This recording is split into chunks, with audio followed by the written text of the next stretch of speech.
Hello friends, welcome to my channel. দেশ এবং দেশের বাইরে থেকে যারা আজকে আমার ভিডিওটি কন্টিনিউ করেছেন প্রত্যেককেই gardener TRIPS with Kamal YouTube চ্যানেলে স্বাগতম। ডরমেন্সি পিরিয়ডে অর্থাৎ ডিসেম্বর মাসে আপনার ছাদ বাগানে সমস্ত ধরনের আঙুর গাছে কাটিং বা প্রুনিং সম্পন্ন করে দিয়েছিলেন। ইতিমধ্যে জানুয়ারি মাসের একদম শেষ প্রান্ত বা শেষ সপ্তাহ এসে শুরু হয়েছে। ইতিমধ্যে যারা জানুয়ারি মাসে প্রুন বা কাটিং করে এখনও নেননি তাদের বলবো আপনারা কাটিং বা প্রুনিং করে নেন।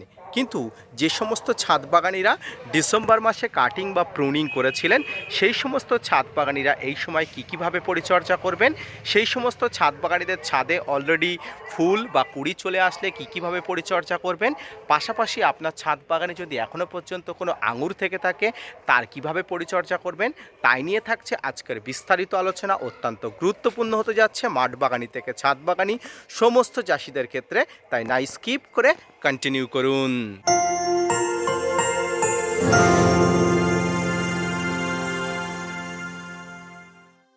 সুপ্রিয় দর্শক মণ্ডলী, গত ডিসেম্বর মাসে আমি দেখিয়েছিলাম ছাদ বাগানের প্রত্যেকটি আঙুর গাছের প্রুনিং বা কাটিং কিভাবে করতে হয় বা কাটিং বা প্রুনিং করার পদ্ধতি আমি দেখিয়েছিলাম।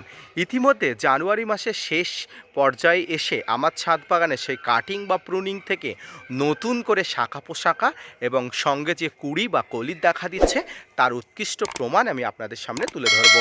সর্বপ্রথম এই কুড়ি বা কলির কথা বলতে গিয়ে আপনাদের প্রথমেই দেখায় এই যে সবেমাত্র যে কচি পাতা বেরিয়েছে এখান থেকে কুড়ি বা কলি বেরিয়েছে। এই কুড়ি বা কলিকে কিন্তু অত্যন্ত সাবধানবশত কিন্তু আপনাকে পরিচর্যা করতে হবে। তাছাড়াও প্রত্যেকটি ডগা থেকে অর্থাৎ এই যে কাটা কাণ্ড ডগা থেকে প্রত্যেকটি ডগা থেকে কিন্তু এই ধরনের নতুন কুড়ি বা কলি দেখা পাবেন। দেখুন প্রত্যেকটি কাণ্ডের ডগা থেকে মোটামুটি নতুন পাতা বার হওয়া শুরু হয়েছে। এগুলো বার হওয়া শুরু হবে শুধুমাত্র যারা ডিসেম্বর মাসে প্রুনিং করেছিলেন তাদের ক্ষেত্রে। যারা জানুয়ারি মাসে এখনও প্রুন করেননি তাদেরকে বলবো আপনারা প্রুনটা করে নিন, তাহলে অবশ্যই ভালো ফলাফল পেয়ে যাবেন। যে সমস্ত ছাদ বাগানি ভাইরা ডিসেম্বর মাসে প্রুন করেছিলেন তাদের কচি পাতা অলরেডি চলে এসছে, ঠিক আমার ছাদ বাগানে আঙুর গাছের মতো। তারা এই সময় যেটি করবেন, ছাদ বাগানে এই সময় কিন্তু কচি পাতা খাওয়ার জন্য এক ধরনের কীট আসে যেগুলো জোনাকি পোকার মতো দেখতে, অনেকটা রাতের অন্ধকারে এসে পাতাগুলো কিন্তু ঝাঁঝরি করে দেয় অর্থাৎ ঝাঁঝরা মতো করে দেয়। পাশাপাশি এখানে যে কুড়ি আসছে এই কুড়িগুলোকেও কিন্তু নষ্ট করে দেয়। তাই এই সময় আপনারা ডাইমার্টের 30% কম্পোজিশানে, আমি কম্পোজিশানটা আবার রিপিট করছি, ডাইমার্টের 30% কম্পোজিশানে আপনারা অবশ্যই এই কীটনাশকটি অবশ্যই নিয়ে নেবেন।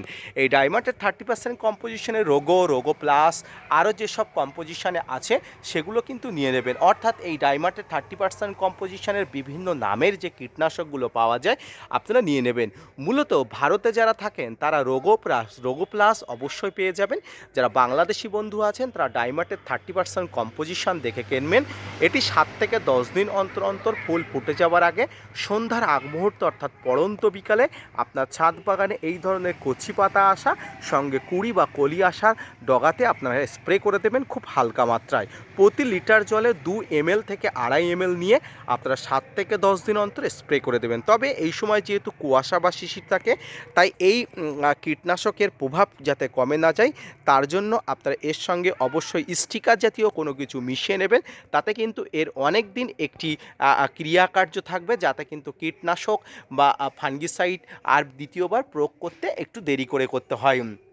7 থেকে 10 দিন অন্তর অন্তর এই ধরনের কীটনাশক এবং ফাঙ্গিসাইডগুলো যদি প্রয়োগ করেন তাহলে আপনার ছাদ বাগানে এই কচি পাতাতে না থাকবে কোনো কীটপতঙ্গের আক্রমণ, না থাকবে কোনো ফাঙ্গাসের আক্রমণ। সুপ্রিয় দর্শক মণ্ডলী, এইবার আমি ছাদ বাগানে ফাঙ্গিসাইডের কথা বলবো।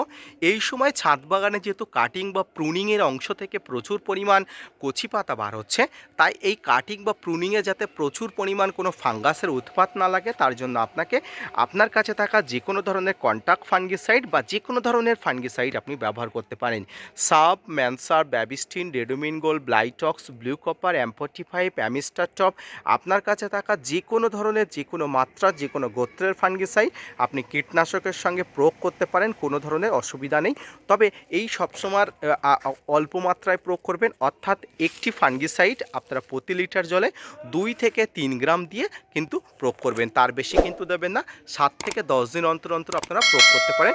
কীটনাশক ফাঙ্গিসাইড আলাদা আলাদাভাবে প্রয়োগ করা উচিত, তবে হাতে সময় কম থাকলে একসঙ্গে আপনারা মিশিয়ে প্রয়োগ করতে পারেন। অনেক ছাদ বাগানি বলবে, দাদা আমার ছাদ বাগানে এখনও পর্যন্ত ফুল আসেনি। তাদেরকে বলবো অপেক্ষা করুন। আঙুর গাছে মূলত ফুল আনানোর সিজন বা আসার সিজন মূলত ফেব্রুয়ারি মাসে, তাই যারা অ্যাডভান্স প্রুন করেছিলেন তাদের ক্ষেত্রে এই ধরনের ফুলের দেখা আপনারা পাবেন। আপনারা চিন্তিত হবেন না, যাদের ফুল আসেনি অবশ্যই ফুল আসবে। এর পরবর্তীতে আমি দেখাবো যে সমস্ত ছাদ বাগানিদের গাছে এখনও পর্যন্ত আঙুর ফল আছে, যেমন আমার ছাদ বাগানে পাকন্ত আঙুর ফল আছে, আমি আপনাদের দেখাবো। সেই সমস্ত ছাদ বাগানিরা এই আঙুর ফলকে দ্রুত হারে বাড়ানোর জন্য বা বৃদ্ধি করার জন্য আপনারা কী করবেন। সুপ্রিয় দর্শক মণ্ডলী, এই মুহূর্তে দেখুন আমার ছাদ বাগানে এই ধরনের একদম পাকন্ত কিছু আঙুর আছে, একদম পেকে গেছে আঙুরগুলোর। আপনারা কালার দেখে অবশ্যই বুঝতে পারছেন, বাইরে থেকে বিচিগুলো স্পষ্ট বোঝা যাচ্ছে। এটি কিন্তু প্রচণ্ড মিষ্টি প্রজাতির একটি আঙুরের গাছ, তাই কিন্তু আপনাদের যারা এই ধরনের প্রচুর পরিমাণ আঙুর ফলাতে চান, আপনারা সিস্টেমে অর্থাৎ প্রতি মাসে যে ধরনের পরিচর্যা করতে হয় সেই ধরনের পরিচর্যা করবেন। এই ধরনের আঙুরগুলো বৃদ্ধি করার জন্য গাছের গোড়াতে প্রুন করার পরে যথেষ্ট পরিমাণ মিশ্র খাবার, শিংকুচি, নিমখোল, হাড়গুঁড়ো, ভার্মি কম্পোস্ট অবশ্যই দিয়ে দেবেন। যারা প্রুন করেছিলেন তারা অবশ্যই দিয়ে দিয়েছিলেন, কিন্তু যারা প্রুন সবেমাত্র করেছেন তাদের বলবো অবশ্যই কিন্তু প্রুন করার পরে একটি ভারী মিশ্র খাবার দিয়ে দেবেন। এর পাশাপাশি আঙুর ফল যাতে টক না হয়, অনেকের বলেন যে আঙুর ফল টক হয়ে যায়, আঙুর ফল যাতে টক না হয় আপনারা অবশ্যই কলিচুন গাছের গোড়াতে দিয়ে দেবেন। কলিচুন অনেক সময় প্রয়োগ করার ক্ষেত্রে অনেক বিধিনিষেধ থাকে, আপনারা না পারলে অবশ্যই শঙ্কের গুঁড়ো প্রয়োগ করতে পারেন। তো এই ধরনের আঙুরগুলোকে পাখির হাত থেকে রক্ষা করার জন্য আপনারা এই ধরনের পলিথিন প্রয়োগ করতে পারেন, পলিথিন ব্যবহার করতে পারেন। আপনারা দেখতে পাচ্ছেন সামনে একটি পলিথিন আছে, যেখানেও আমার কিছু পাকা আঙুর আছে। পাশাপাশি এখানেও একটি দেখতে পাচ্ছেন আঙুর, এখানেও কিন্তু এই পলিথিনের মাধ্যমে পাখির হাত থেকে রক্ষা করার জন্য। তো এইভাবে কিন্তু এই জানুয়ারি মাসের শেষ পর্যায়ে এসে ছাদ বাগানে গাছে যেমন পাকা আঙুর আছে, ঠিক তেমনি একদিকে কচি পাতার সঙ্গে কিন্তু কুড়ির দেখা মিলেছে। সুপ্রিয় দর্শক মণ্ডলী, আঙুর গাছে এই ধরনের পরিচর্যা আপনারা করতে হয়। তাছাড়া এই সময় আঙুর গাছে আপনারা এক ধরনের পিজিআর প্রয়োগ করতে পারেন, এক্ষেত্রে মিরাকুলান বা প্লানোফিক্স বা বুস্টার 2 যে কোনো কিছু আপনারা প্রয়োগ করলে কোনো ধরনের কোনো অসুবিধা নেই। তাই আপনাদের সাধ্য মতো, আপনাদের প্রয়োজন মতো আপনারা যে কোনো ধরনের ফাঙ্গিসাইড, কীটনাশক, পিজিআর কিন্তু প্রয়োগ করবেন, তবে নির্দিষ্ট নিয়মে অবশ্যই প্রয়োগ করবেন। আঙুর গাছ সম্পর্কিত যদি আরও কোনো তথ্য জানার থাকে, কোনো প্রশ্ন থাকে, অবশ্যই আমাকে কমেন্টস করবেন। আমার হোয়াটসঅ্যাপ গ্রুপে জয়েন হয়ে যাবেন। আপনাদের আঙুর গাছ সম্পর্কিত কোনো তথ্য, কোনো প্রশ্ন অবশ্যই আপনাদের প্রোভাইড করব।